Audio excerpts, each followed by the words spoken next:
بسم الله الرحمن الرحيم الحمد لله رب العالمين الصلاة والسلام على رسول الله وعلى آله وأصحابه ومن والاه وبعد ود تملكاتوچي አድማጮቼ ተከታዮቼ በየላችሁበት የአኺራ ወንድሞቼ እህቶቼ ሰላም አለይኩም ወራህመቱላሂ ወበረካቱሁ እንዴት ናችሁ ደህና ናችሁ ከኛ ያለው አልহামዱሊላህ ሰላም ነኝ ኢንሻአላህ ዛሬ ደግሞ የምንቀራው 22ኛውን ሐዲስ ነው ከ100 ሐዲስ 100 ሐዲስ ለማፈዝ ከሚለው ማለት ነው ከ100 ሐዲስ ለልሂፍዝ ይላል 100 ሐዲስ ለማፈዝ ሁሉም ሷሂህ ሆኑ አቡ ሁረይራ ሐዲስ እና ከአቡ ሁረይራ ሐዲስ ካወራው ቡኻሪና ሙስሊም ከዘገቡት ሐዲሶች የተወጣጡ ናቸው ማለት ነው አጫጭር ናቸው የተፈለገውም ለማፈዝ ስለሆነ ማለት ነው ለሂፍዝ ስለሆነ የተፈለገው አጫጭር ስለሆነ ለማፈዝ አይከብዱም ቀላል ናቸው ነገር ግን ውስጣቸው ትልልቅ የሆነ መልእክትን ትልልቅ የሆነ ማዕናን የያዙ ናቸው ማለት ነው እና በጣም ደግሞ የሚጓጉ ትልልቅ አጅር ያላቸው ትልልቅ አጅር የሚያስገኙ ስራዎችን የያዙ ሐዲሶች ናቸውና ለማፈዝ የሚከብዱ አይደሉም እና የተዘጋጁትም ለዛ ስለሆነ ማለት ነው ዛሬ የምንቀራው 22ኛውን ሐዲስ በድጋሚ አቡ ሁረይራ ነው የአቡ ሁረይራ እስካሁን ድረስ የቀራናቸው ሐዲሶች የአቡ ሁረይራ ሐዲሶች ናቸው ማለት ነው እናፍዛቸው ስናፍዝ ሁሉ ነገር ቀላል ይላል ማለት ነው عن أبي هريرة رضي الله عنه أن رسول الله صلى الله عليه وسلم قال الملائكة تصلي على أحدكم ما دام في مصلاه الذي صلى فيه ما لم يحدث تقول اللهم اغفر له اللهم ارحمه رواه البخاري إن حديث أبو هريرة شعرت رضي الله عنه الله سراتشون يودر لاتشونا أن رسول الله صلى الله عليه وسلم يا الله ملكتنيا قال ألو الملائكة ولو ملائكة وچالو تصلي صلاة توردالج زيغا تصلي بمؤنث يارغو ملائكة يملو سمو سيامو مؤنث سلون الملائكة ملائكة كو تصلي صلاة توردالج يعني እንደ ማለት ነው ቀጥታ ትርጉሙ ማለት ነው يعني هي مؤنث ስለሆነ ማለት ነው ያ እንግዲህ يا ربنا يا رسول الله ማለት ነው الملائكة ملائكዎች تصلي صلوات ያወርዳሉ على أحدكم ባንደኛችሁ ማለት ነው تصلي صلوات ያወርዳሉ ማለት እንግዲህ የተለያየ ተፍሲር ትርጉም አለው ያው አጥር ባለ መልኩ ዱዓ ታረጋለች ነው تصلي أي تدعي ዱዓ ታደርጋለች መላእክቶች ማለት ነው ዱዓ መላእክቶቹ ዱዓ ያረጋሉ على أحدكم ባንደኛችሁ ላይ ዱዓ ያረጋል ምን እስካረገ ድረስ ማዳመ في مصلاه ሙሰላው ላይ እስከ ቆየ ድረስ ሙሰላማት መስገጃ ቦታ ነው የሚሰገድበት ቦታ ሙሰላ ይባላል الذي صلى فيه ያ የሰገደበት እዛው የሰገደበት ውስጥ ማለት ነው የሰገደበት መስገጃ ውስጥ ወይንም መስገጃ ላይ እስከ ቆየ ድረስ መላእክቶች ለሱ ሰላዋት ከማውረድ ከማድረግ አይወገዱም ዱዓ ከማድረግ ማለት ነው ምን እስካላደረገ ድረስ ማለም ይحدث ማለት ነው حدث እስካላደረገ ድረስ ማለት ነው حدث ማለት እዚህ ጋር በብዙ ተፈስሯል ውዱእ ያስካልፈታ ድረስ ተብሎ ተፈስሯል እንደዚሁም ደግሞ ይحدث ማለት ጸያፍ የሆነ ንግግርን እስካልተናገረ ድረስ ከአንድ ሙስሊም የማይጠበቅ ጸያፍ መጥፎ ነገርን እስካልተናገረ ድረስ ማለት ነው ተቆሉ ተላለች اللهم اغفر له يا ربي ማረው ተላለች ይሄ እንግዲህ ዱዓው ይሄ ነው የመላእክት ዱዓ ይሄ ነው اللهم اغفر له يا ربي ما روي لالو اللهم ارحمه يا ربي اذن الله تلالو رواه البخاري بخاري ነው ይሄን ሐዲስ ያወራው ማለት ነው እንግዲህ የመላእክት ዱዓ ትልቅ የሆነ ዱዓ ነው ወደ አላህ ቅርብ የሆኑ ባሮች ናቸው የአላህን ትእዛዝ የማያምፁ የማይወነጅሉ ናቸው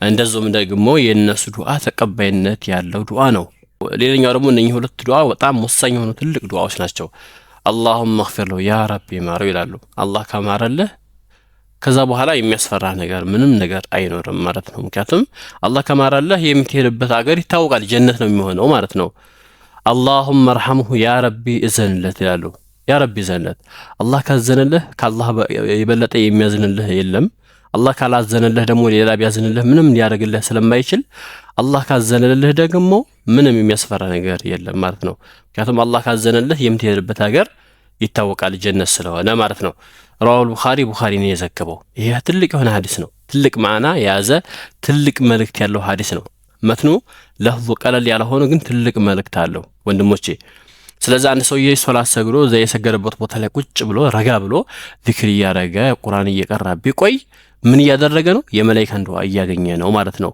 ምን የሚል አላሁመ እግፊር ለሁ ያ ረቢ ማረው፣ አላሁመ እርሐምሁ ያ ረቢ ዝለት የሚል ማለት ነው። ይሄ ትልቅ የሆነ ዱዓ ነው ማለት ነው። አልመላኢከቱ ቱሰሊ ዐላ አሐዲኩም ማዳመ ፊ ሙሰላሁ የሚለው ሐዲስ ያዕኒ ያ ማለት አነል መላኢከተ መላኢካ ተድዑ ለሁ ለሱ ዱዓ ታደርግለታለች፣ ለሰጋጁ ለሚሰግደው ሰውዬ ማለት ነው። ቢልእስትግፋሪ በምህረት ወረሕመቲ በእዝነት ጣለማ በቅየ ጃሊሰን እስከ ቆየ ድረስ ማለት ነው። ተቀምጦ ቁጭ ብሎ እስከ ቆየ ድረስ ፊ መካኒ ሰላቲሂ መስገጃው ቦታ ላይ ማለት ነው። አለዚ ሰላ ፊሂ ያ የሰገደበት ቦታ ላይ ማለም ዩሕዲት ማለት እዚህ ጋ ቅድም እንደነገርኳቸው ነው ውዱ እስካልፈታ ድረስ ማለት ነው። ማለም ዩሕዲት ማለት ያኒ ውዱ እስካልፈታ ድረስ፣ ጸያፍ ንግግርን እስካልተናገረ ድረስ፣ ከሱ የማይጠበቀውን መጥፎ ነገር እስካልተናገረ ድረስ ወይሽመሉ ዛሊካ ይህ ያጠቃልላል ማለት ነው። ይህ ሐዲስ አዚዘን በድጋሚ አልጁሉሱ ፊል መስጂድ ውስጥ መቀመጥንም ያጠቃልላል ማለት ነው። ቀብለ ሰላት ከሰላት በፊት ቢንቲዛሪ ወቅቲሃ ሶላት እስከሚድረስ ድረስ ለመጠባበቅ በጊዜ ሄድና አዛን ከመደረጉ ቀደም ብሎ መስጂድ ሄድና ቁጭ ብሎ ሶላትን ይጠባበቃል። ይሄም እዛ ውስጥ ይካተታል ማለት ነው።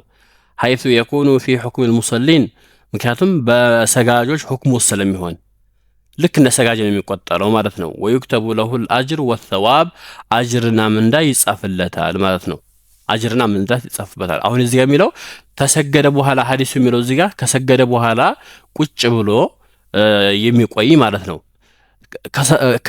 ከመስገዱም በፊት ሶላት ከመሰገዱም በፊት መስጂድ ሄዶ ቁጭ ብሎ ለሚጠብቅም ሰው ይሄ ሐዲስ እዛ ውስጥ ይካተታል ማለት ነው።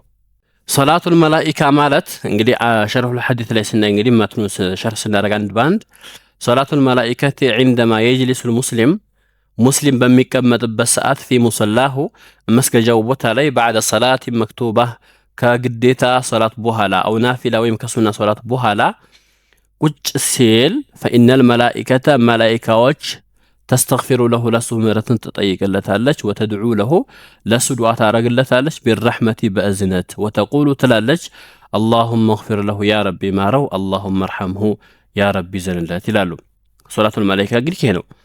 ሙሰላሁ የሚለው ቃል የሽመሉል ሙሰላ መካነ ሰላህ ፊል መስጂድ ውስጥ ያለ የመስገጃ ቦታንም ሊሆን ይችላል፣ ሌላ ቦታ ያለም መስገጃ ቦታም ሊሆን ይችላል። ሁሉንም ያጠቃልላል ማለት ነው። ባዕዱ ዑለማ ከፊል ዑለማዎች ይፈስሯታል ቢአነሃ ላ ተሽመሉ ፈቀጥ አልመካን አለዚ ሰላ ፊሂ የሚሰግድበትን ቦታ ብቻ አይደለም ብለው ያንን ብቻ አይደለም የሚያጠቃልለው ብለው ይተረጉማሉ። በል ተሽመሉ አይዶን አልጁሉሱ ፊል መስጂድ ኢንቲዛረን ሊሰላ ሰላትን ለመጠበቅ መስጂድ ውስጥ ቁጭ ማለትንም ያካትታል ይላሉ። ሶላትን ለመስገድ የሚጠባበቅ አሁን ከሰገደ በኋላ ቁጭ ያለ ሰው ነው የሚለው። ሶላት ከመሰገዱ በፊት መስጂድ ሄዶ ሶላትን ለመጠባበቅ ቁጭ መስጂድ ውስጥ ቁጭ የሚልም ሰውንም ያካትታል ይላሉ ከፊል ዑለማዎች።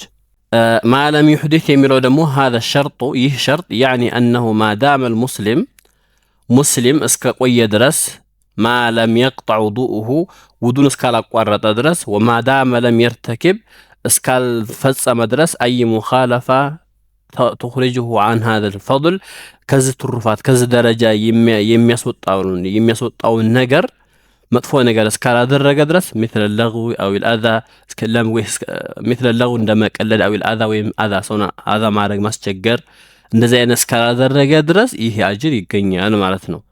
ሌላኛው አልጁሉሱ ፊል መስጂድ አልጃሊሱ ፊል መስጂድ ውስጥ የሚቀመሰው قبل الصلاه ከሶላት በፊት بانتظارها ሶላትን ለመጠባበቅ አው بعد الصلاه ወይንም ከሶላት በኋላ ታሪከን መካነሁ ቦታውን ተወት አድርጎ ማለት ነው። لسبب شرعي فانه في حكم المصلين ويكتب له الاجر ትልቅ አጅር ይጻፍለታል ማለት ነው። ففضل الجلوس في المسجد مسجد ውስጥ መቀመጥ ያለው ደረጃ ሙላዘመተ መስጂድ መያዝ للطاعات ለኢባዳ مثل الجلوس في المصلى የሰገደበት ቦታ ላይ እንደመቀመጥ መስገጃ ቦታ ላይ እንደመቀመጥ بعد الصلاة ከሰላት በኋላ لها فضل كبير ትልቅ ደረጃ አለው ማለት ነው። فالجلوس فيه እዛውስ መቀመጥ ሙጃሃደቱ للنفس ነፍስ መታገል አለበት ማለት ነው። ከሰገርን በኋላ ነፍስያችን ቶሎ ከመስጂድ ለመውጣት ታሯሩጥናለች። መስጂድ ውስጥ ቁጭ ለማለት ደግሞ መታገል፣ ይሄ ነፍስያን መታገል ነው። ወይ በዓድ ለሃ አን አህዋኢሃ ከስሜቷም ማራቅ ነው። ስሜትን ነፍስያን ከስሜቷ ከምፈልገው ከፍላጎቷ ማራቅ ነው ማለት ነው። وهذا يعتبر من أفضل أنواع الجهاد والصبر ይህ ደግሞ ከጂሃድ አይነቶች ትልቁ ጂሃድ ተብሎ ይቆጠራል። ወሰብር ከሶብርም ከትዕግስትም በኢባዳ ጣዓ ላይ ኢባዳ ላይ ሶብር ማድረግም ከትልቁ ሶብር ውስጥ ይቆጠራል ማለት ነው ይሄ። ስለዚህ በአጠቃላይ ይህ ሐዲስ ትልቅ የሆነ መልእክት ያለው ሐዲስ ነው። እንፈዘው ማለት ነው። እንፈዘው ማዕናውንም እንረዳው። ማዕናውን ስንረዳው ሐዲሱን ለመተግበር ይቀለልናል ማለት ነው። ኢንሻአላህ ግልጽ እንደሆነላችሁ ተስፋ አደርጋለሁ። ያልገባችሁ ነገር ጥያቄ ነገር ካላችሁ ኮሜንት ላይ ጥያቄ ማስቀመጥ ትችላላችሁ። የዛሬን ጨርሻለሁ በዚህ። በቀጣይ ደግሞ ኢንሻአላህ ቀጣዩን 23ኛውን ሐዲስ የምንቀራ ይሆናል ማለት ነው። የዛሬን በዚህ ጨረስኩኝ። ረበና አቲና ፊ ዱንያ ሐሰና ወፊል አኺረቲ ሐሰነተን ወቂና ዐዛበን ናር ወሰለላሁ ወሰለም ዐላ ነቢና ሙሐመድ ወጀዛኩሙላሁ ኸይር ወሰላሙ ዐለይኩም ወረሕመቱላሂ ወበረካቱሁ።